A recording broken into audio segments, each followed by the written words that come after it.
오늘 이 시간에는 그 후에 와서 예물을 드리라는 제목을 가지고 본문 말씀인 마태복음 5장 23절로 24절 말씀을 통해서 하나님께서 저와 여러분에게 주시는 말씀을 함께 나누도록 하겠습니다. 이 본문 말씀은 우리가 이틀 전에 묵상했었던 똑같은 본문 말씀입니다. 이틀 전에는 우리가 이 말씀을 해석하는 데 있어서 형제 사랑하는 것이 얼마나 중요한 것인가, 형제와 틀어진 것이 얼마나 큰 죄악인가에 집중해서 우리가 살펴본 바가 있습니다. 오늘은 또 다른 측면에서 우리가 살펴보도록 하겠습니다. 본문 말씀 23절을 보면은 그러므로 예물을 제단에 드리려다가 거기서 내 형제에게 원망 들을 만한 일이 있는 것이 생각나거든, 이렇게 말씀하셨습니다. 우리가 예배를 드리게 될 때, 하나님 앞에 가까이 나가게 될 때, 또 우리가 찬양을 하게 될 때, 이런 속에서 갑자기 생각나는 일이 있다는 것입니다. 갑자기 우리에게 내가 잘못했구나, 내가 이것이 부족하구나, 이런 것이 생각날 때가 있다는 것입니다. 그것이 왜 이런 생각이 나는 것일까요? 그것은 바로 성령님께서 우리에게 역사하셨기 때문입니다. 성령님께서 우리에게 알려주시기 때문이라는 것입니다. 우리가 예배를 드리려고 했는데 갑자기 내가 형제에게 잘못한 일이 생각나는 것입니다. 내가 틀어진 관계가 생각나는 것입니다. 내가 잘못한 것이 있구나. 이럴 때에 이것을 그냥 내가 잘못했구나 하고 넘어가면 안 된다는 것입니다. 이것이 바로 성령님께서 역사하시는 것이고, 성령님께서 말씀하시는 것이고, 성령님께서 깨닫게 하시는 것임을 우리가 인정해야 하는 것입니다. 우리가 살펴봤죠. 요한복음 14장 26절 말씀에 보혜사 곧 아버지께서 내 이름으로 보내실 성령, 그가 너희에게 모든 것을 가르치고 내가 너희에게 말한 모든 것을 생각나게 하리라 라고 우리가 살펴본 적이 있습니다. 그렇습니다. 예수님께서 우리 보혜사 성령님께 대해서 말씀하셨는데, 성령님의 역할은 바로 우리에게 예수님께서 말씀하신 그 모든 것을 생각나게 하신다는 것입니다. 우리에게 깨닫게 하시는 것이 성령님의 역사인 것입니다. 뿐 아니라 더 구체적으로 말하면 사도행전 2장 37절 말씀 보니까 그들이 이 말을 듣고 마음에 찔려 베드로와 다른 사도들에게 물어 이르되 형제들아 우리가 어찌할꼬 하거늘, 이렇게 말한 사건이 있습니다. 뭐냐면은 이 사도행전 2장은 성령님께서 오순절에 성령님께서 제자들에게 임하셨을 때 놀라운 성령의 능력을 가지고 베드로와 제자들이 선포를 했습니다. 그래서 이 말씀을 듣고 성령의 역할로 말미암아, 역사로 말미암아 수많은 사람들이 마음에 찔렸다는 것입니다. 그래서 형제들아 우리가 어찌할꼬, 이런 고백이 나왔다는 것입니다.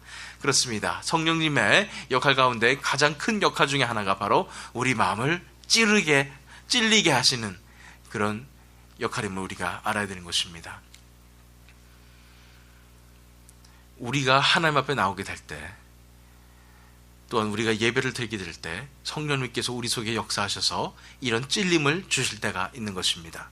이런 성령님의 찔리게 하심은 우리가 보통 말하는 양심에 걸리고 이런 부분하고 또 다른 부분이라는 것을 우리가 알아야 합니다. 양심에 걸리고 이런 것은 우리 자신으로부터 온 것이라면, 성령님의 찔리게 하심은 성령님께서 특별히 예수님의 생명을 통하여 우리에게 알려주시는 일이기 때문입니다. 사실 살다 보면은 우리가 하루하루 삶을 살아가게 될 때에 많은 일들이 있지만 그 속에서 성령님께서 분명히 우리에게 찔리게 하시는 그런 부분들이 있음을 우리가 알고 있습니다. 그런데 우리는 어떻게 하냐면 그것을 애써 무시하는 것입니다. 그것이 왜냐하면 세미한 음성으로 다가오기 때문입니다. 우리에게 잘못됐음을 알려주시기 때문입니다. 그런데 우리가 그것을 애써 무시하고 괜찮을 거야 하면서 우리가 순종하지 않을 때에 거기에서 점점 우리가 성령님의 인도로부터 멀어지게 되면서 이제 자기의 방법으로, 세상의 방법으로, 사탄의 방법으로 우리가 떨어져 나감으로써 우리가 죄악 가운데 거하게 되는 그런 것이 우리가 현실 상황에서 매 순간 있는 그런 일들입니다. 그렇기 때문에 우리가 생각해야 될 것은 우리가 민감하게 이런 성령님의 인도하심에, 성령님의 세미한 음성에 순종하는 그런 삶을 우리가 살아야 되는 것입니다. 그것이 아무리 작은 것이라도, 아무리 소소한 것이라도 성령님께서 우리에게 마음에 찔림을 주시고 성령님께서 우리에게 세미한 음성을 주셨을 때 그것에 순종하는 그런 훈련을 우리가 해나가야 하는 것입니다. 이것에 하나하나 순종하게 될 때에 성령님의 인도하심에 따라서 사는 우리의 삶이 이루어질 수 있는 것입니다. 성령님의 세미한 음성을 우리가 들으면서 거기에 순종하는 삶을 사는 것입니다. 그런데 현실상에서 우리가 이렇게 성령님의 세미한 음성에 순종하면서 사는 것은 쉽지 않은 것 같습니다. 그렇기 때문에 우리가 순종하지 못하고 그냥 미뤄뒀고 이렇게 살다 보니까 점점 우리가 둔해지는 것입니다. 점점 우리가 양심이 점점 화이 맞은 것처럼 우리가 점점 죄에 대해서 민감해지지 않는 것입니다. 그런데 우리가 성령님의 세미한 음성에 순종하기 시작할 때는 점점 우리가 민감해지는 것입니다. 성령님께서 우리에게 말씀하시는 것에 점점 민감해지는 것입니다. 처음에는 좀 큰 부분을 얘기하시는 것 같지만 점점 이제 우리 삶의 모든 부분 속에서 성령님께서 말씀하시고 세미한 음성을 들려주시고 성령님께서 찔림을 주시는 그것을 우리가 경험하게 되는 것입니다. 우리가 어떻게 해야 됩니까? 성령님의 찔리심이 있을 때에, 찔러주심이 있을 때에 우리가 그것에 바로 순종하는 그 훈련을 해나가야 됩니다. 우리가 바로 순종하게 될 때 거기서부터 우리가 점점 민감하게 성령님의 음성을 들으며 예수님의 음성을 들으며 우리가 예수님과 동행하는 그런 삶을 살 수 있음을 우리가 알아야 되는 것입니다. 그래서 데살로니가전서 5장 19절에 성령을 소멸하지 말며 라고 말씀하시는 것입니다. 우리가 무시하면 성령의 찌르게 하심을, 우리 마음 가운데 찔리게 하심을, 우리 삶 속에서 세미한 음성으로 들려주심을 우리가 무시하면 우리는 성령의 불을 꺼버리는, 성령을 소멸하는 그런 죄를 짓게 된다는 것입니다. 그렇기 때문에 성령님께서 우리 속에서 찔리게 하여 주실 때에 바로바로 우리가 순종함으로써 우리 삶 속에서 나아가게 될 때에 성령님께서 점점 세밀하게, 점점 예민하게 우리 삶 속에서 역사해 주실 줄 믿습니다. 그것이 바로 우리가 예수님과 동행하는 그런 삶의 가장 중요한 부분이라고 오늘 이 시간 살펴보는 것입니다. 그렇기 때문에 우리 형제에게 원망 들을 만한 일이 있는 것이 생각나거든, 그렇게 성령님께서 찔리게 하시거든, 그 다음에 예물을 제단 앞에 두고 먼저 가서 형제와 화목하고 그랬습니다. 역시 바로 순종에 관한 부분입니다. 성령님께서 찔리게 하실 때에 바로 순종하라는 것입니다. 즉시 먼저 가서 형제와 화목하라는 것입니다. 때로는 우리가 아주 신앙을 추상적으로 생각할 때가 있습니다. 그렇기 때문에 마음속으로는 내가 믿음이 있는 것 같고 내가 마음속으로는 뭐든지 할 수 있을 것 같은 그런 생각이 드는 것입니다. 그런데 성령님께서는 그런 추상적인 우리를 굉장히 실제적인 믿음의 고백을 하도록 인도하시는 것입니다.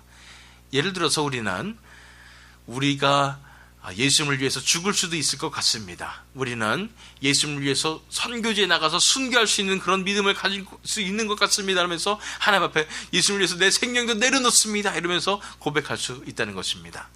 그런데 예수님께서는 그런 믿음을 중요하다고 생각하지 않으시고 우리 삶의 소소한 부분에서 과연 너희가 순종할 수 있는가, 소소한 부분에서 너희가 정결할 수 있는가, 이것으로 먼저 보라고 얘기하시는 것입니다.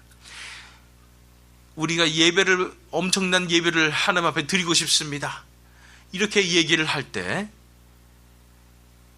예수님께서는 네 마음속을 살펴보아라. 네 마음 가운데 형제와 화목한 것이 없다면 먼저 그것부터 해결해라 이렇게 말씀하시는 것입니다. 성경의 일문 가운데 베드로도 그러했습니다. 마태복음 26장 33절에서 35절 말씀 보면은 베드로가 대답하여 이르되 모두 주를 버릴지라도 나는 결코 버리지 않겠나이다.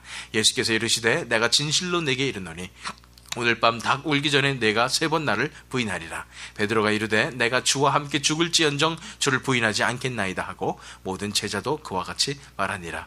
이 베드로의 믿음을 보세요. 이것이 거짓일 것 같습니까? 진심입니다. 진심으로 내가 예수님을 결코 버리지 않겠습니다. 예수님을 위해서 내가 죽을 수 있습니다. 뭔가 대단한 것처럼, 대단한 믿음을 가진 것처럼 고백을 하는 것입니다. 그런데 예수님께서 말씀하신 것은 네가 나를 위해서 죽는 거 뭐 이런 거 그거는 고사하고 정말 네 삶의 현실 가운데 문제가 닥쳤을 때 너희가 나를 부인하지 않도록 해라. 네 마음 가운데 부인하는 그런 마음이 있다는 것을 예수님께서 지적하시는 것입니다. 네가 3번 나를 부인하리라. 결국 이대로 베드로는 내가 예수님을 위해서 죽을 수 있습니다, 순교할 수 있습니다 그랬는데 여종이 당신 예수님 제자 아닙니까? 그랬을 때 예수님을 저주하면서까지 부인했던 그 모습을, 약한 모습을 보이게 되는 것입니다.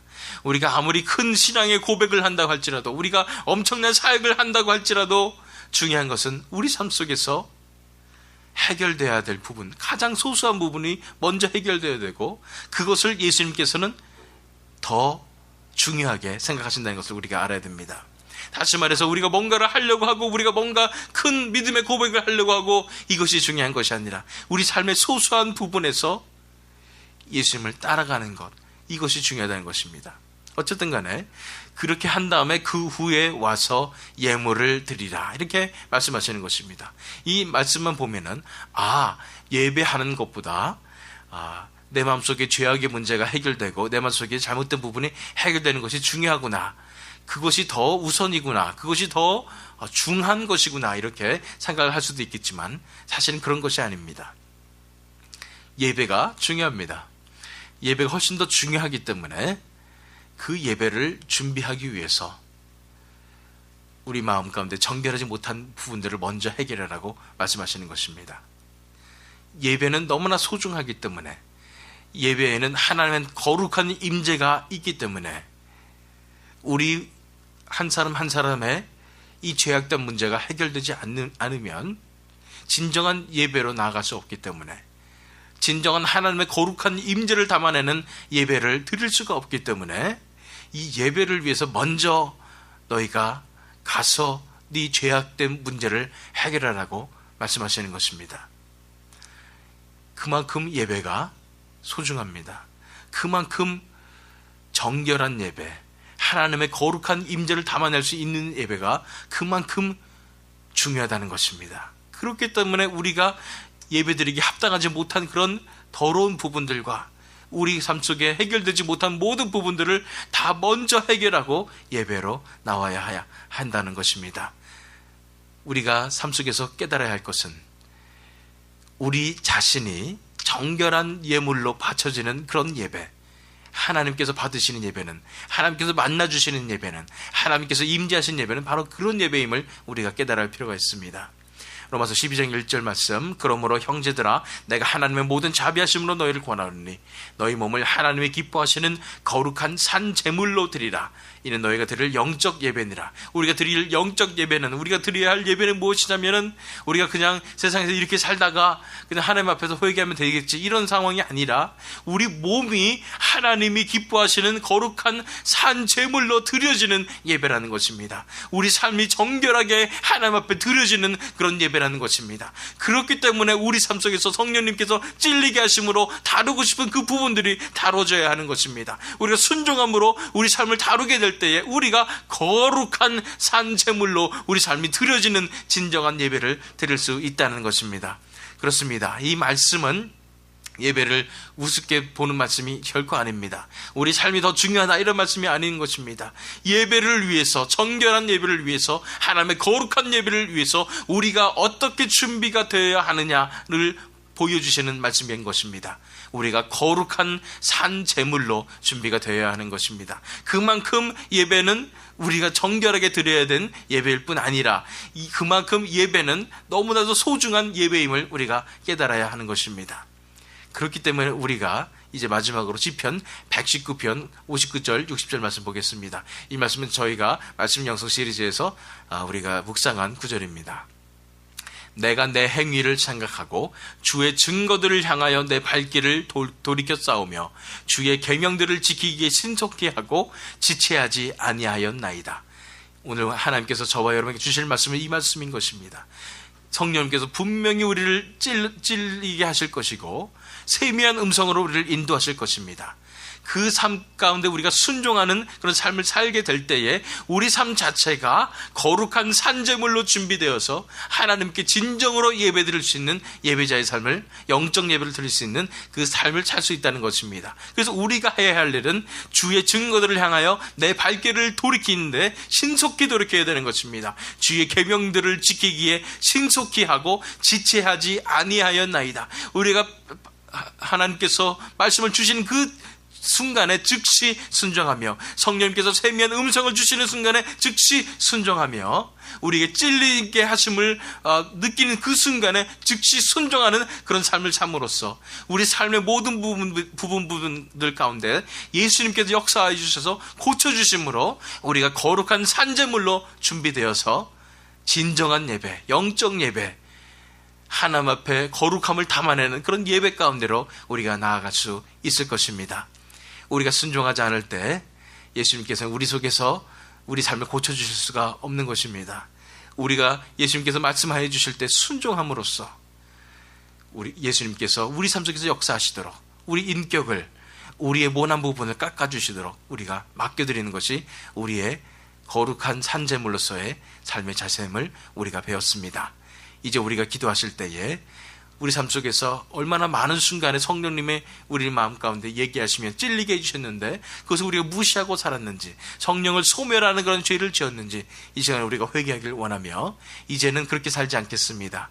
이제는 성령님의 세미한 음성에 순종하면서 점점 더 예민하게 성령님을 만나기 원합니다. 점점 더 예민하게 예수님의 생명을 만나기 원합니다. 그래서 우리 삶이 거룩한 산제물로 준비되어서 하나님 앞에 진정으로 영적 예배를 드리는 우리가 되기 원합니다. 이 시간 하나님 앞에 내려놓고 기도하는 시간 갖도록 하겠습니다. 다 함께 기도하시겠습니다.